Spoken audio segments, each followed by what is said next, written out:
Ледовые баталии в самом разгаре. Все подробности в ближайшие четверть часа. С вами «Хоккей-24 Башкортостан». Меня зовут Ирина Макаренко. Здравствуйте. Сегодня в выпуске мы расскажем о старте в плей-офф главного клуба республики, о победах и неудачах в изменении состава нефтекамской дружины, а также увидим, как юлаевская молодежка провела свои выходные. Салават Юлаев начал четвертьфинальную серию розыгрыша Кубка Гагарина в Магнитогорске. За прошедшую неделю уфимская дружина провела 2 встречи с «Металлургом». В преддверии противостояния принципиальных соперников большинство специалистов называли фаворитом пары именно «зеленую машину». С началом первого матча за главный трофей страны с уверенностью предсказать исход встреч географических соседей уже никто не брался. Дебютная встреча Салавата Юлаева со столеварами закончилась со счетом 3-4 в пользу «зеленой машины». Победную шайбу в створке ворот противника отправил уфимец Александр Свитов на 2-й минуте добавочного времени. Впрочем, несмотря на победу дружины Владимира Юрдинова, у любителей хоккея осталось немало вопросов.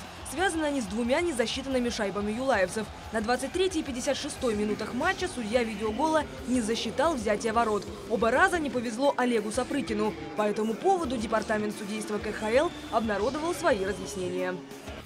Тщательное изучение момента позволило определить, что стойки ворот вместе с их пластиковыми креплениями покинули свое место в момент, когда шайба находилась на линии ворот, после чего она переместилась вместе с вратарем за линию ворот. В данной ситуации взятие ворот должно быть отменено.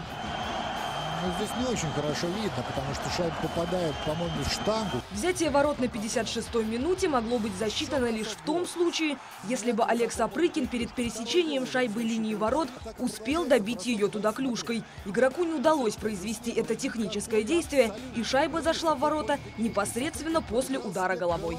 Посмотрите. Он клюшку не поднимал выше перекладины. Уже во втором поединке «Магнитка» сумела сравнять счет в четвертьфинальной серии. Матч закончился сухой победой «Металлурга» 2-0. Сегодня мы начали матч, первый период, концентрированный, в общем-то, хорошо. К сожалению, те моменты, которые у нас были в первом периоде, мы не смогли забить, повести в счете. Во втором периоде допустили 3 ошибки в обороне, из которых соперник, в общем-то, забил 2 гола.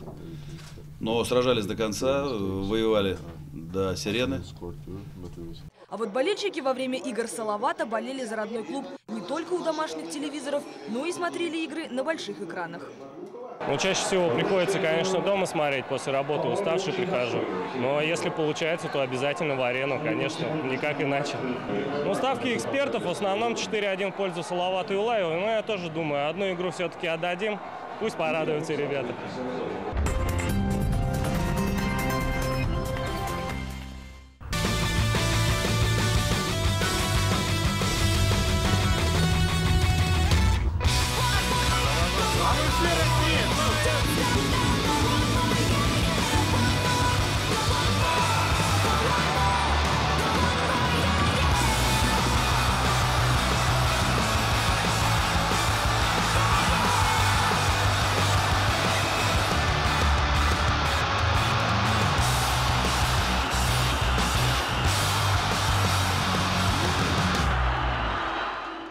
Если объективно подходить, мы вчерашний матч все видели, борьба была равная. И, скажем, в овертайме Салавату, честно сказать, повезло. И команды равные по классу, и борьба еще не закончилась. Нефтекамскому «Таросу» до кубковой серии остался всего 1 матч. На прошедшей неделе «Ледяные глыбы» отправились на выездную серию заключительных игр регулярки. Всегда интересно наблюдать за встречами лидеров, тем более, если оба соперника – обладатели Кубка Братины. Именно такой матч ждал поклонников хоккея на прошедшей неделе. К встречам с «Рубином» нефтекамцы подошли в полной боевой готовности. Поединок получился зрелищным и по накалу вполне мог потянуть на игру уровня плей-офф. Первым тюменские ворота распечатал Сергей Емелин в дебюте 2-го игрового отрезка. Третий период показал, что «Рубин» просто так победу не упустит. В концовке основного времени счет был равный 2-2. Впрочем, уже на 3-й минуте добавочного времени дружина Руслана Сулейманова доказала свое превосходство. Победная шайба на счету Александра Титова 2-3. Второй матч Тароса на прошедшей неделе в регулярном чемпионате высшей хоккейной лиги получился противоположным. На положение в турнирной таблице итог встречи со «Спутником» никак не влиял, да и принципиальным не считался. Потому в заявочном листе команды отсутствовала первая тройка нападения, а место на последнем рубеже обороны занял Агапеев. Возможно, именно поэтому нефтекамцы то и дело допускали ошибки, и за 3 из них поплатились шайбами в своих воротах. Впрочем, гости к концу матча сумели сократить отставание до минимума, а вот сравнять счет так и не удалось – 3-2.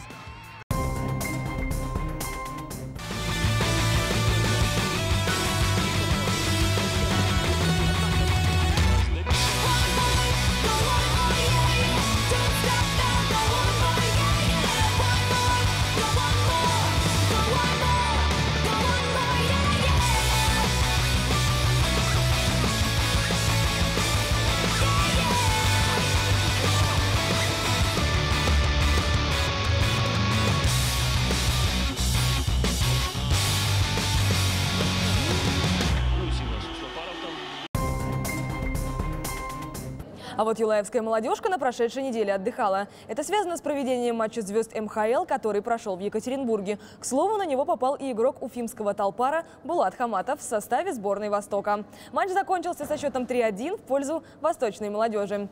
Кстати, свои выходные талпаровцы провели с пользой. В Международный день родного языка хоккеисты посетили урок башкирского в Уфимском лицее. В рамках празднования Дня родного языка, провозглашенного Генеральной конференцией ЮНЕСКО, тренер Алик Гариев и хоккеисты Азат Мазитов и Булат Хаматов вместе с лицеистами изучили особенности языка и специфические хоккейные термины. На необычном открытом уроке ученики показали свои знания спортсменам, а игроки молодежной хоккейной команды республики, в свою очередь, ответили на все интересующие школьников вопросы. Так интересно. Дети очень хорошо слушают учителя, понимают, учатся. Молодцы. Тоже было интересно провести урок такой. Родной язык нужно знать, родную культуру надо все это знать и поддерживать. Мне кажется, детям очень понравилось. Почаще так надо проводить. Также хоккеистов пригласили на встречу с ветеранами в честь Дня защитника Отечества. Тренер «Талпара» Алик Гариев, пользуясь случаем, высказал слова благодарности героям Великой Отечественной войны. По уже сложившейся традиции талпаровцы приехали в лицей не с пустыми руками. Гости привезли с собой календарь команды «Салават Юлаев» с автографами всех игроков, а также памятные значки и общие фотографии юлаевской молодежки. Всегда приятно встретиться с ветеранами, долгих лет жизни. Спасибо, что они совершили такой подвиг в свое время. Надо относиться к ним с большим уважением только.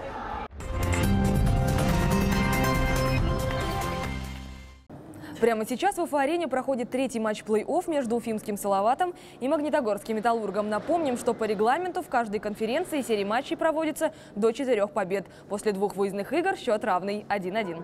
Максимальное количество матчей 7. Первые 2 встречи и в случае необходимости 5-я и 7-я проводятся на полях клубов, имеющих более высокий номер посева в паре. Победителем становится команда, победившая в 4 матчах серии. Команда, проигравшая в серии 4 матча, прекращает борьбу за Кубок Гагарина. В финале чемпионата встретятся победители финалов конференций.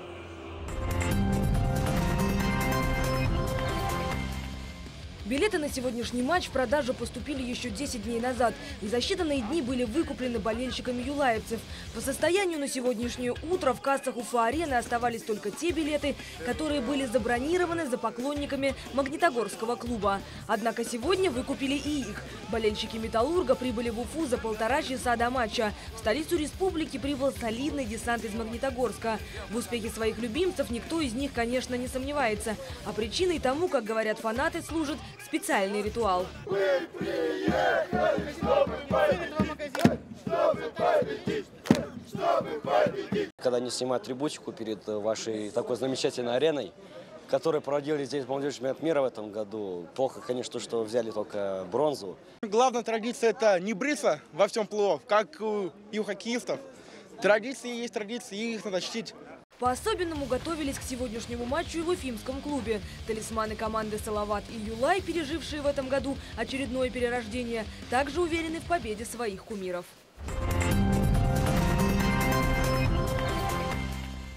На этом все в прошедшей хоккейной неделе. Увидимся в следующий понедельник в это же время на телеканале «Россия-24 Башкортостан».